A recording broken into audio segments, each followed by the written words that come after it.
Blackstone Audio presents The Strange Case of Dr. Jekyll and Mr. Hyde by Robert Louis Stevenson.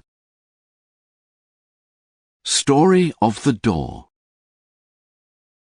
Mr. Utterson, the lawyer, was a man of a rugged countenance that was never lighted by a smile, cold, scanty, and embarrassed in discourse, backward in sentiment, lean, long, dusty, dreary, and yet somehow lovable.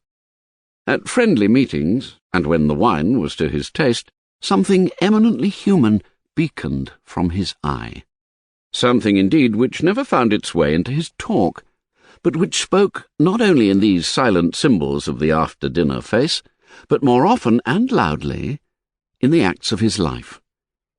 He was austere with himself, drank gin when he was alone to mortify a taste for vintages, and though he enjoyed the theatre, had not crossed the doors of one for 20 years.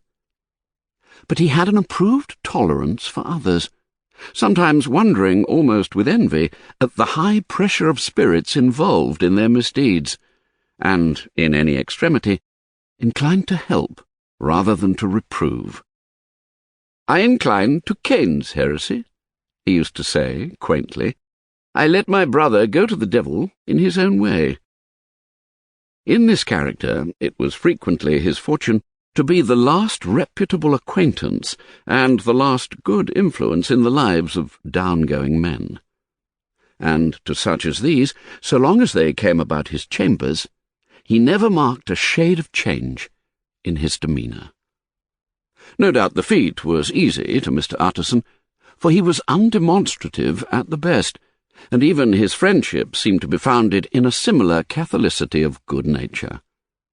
It is the mark of a modest man to accept his friendly circle ready-made from the hands of opportunity, and that was the lawyer's way. His friends were those of his own blood, or those whom he had known the longest. His affections, like ivy, were the growth of time. They implied no aptness in the object.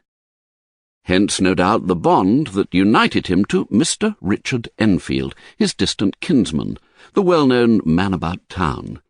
It was a nut to crack for many what these two could see in each other, or what subject they could find in common.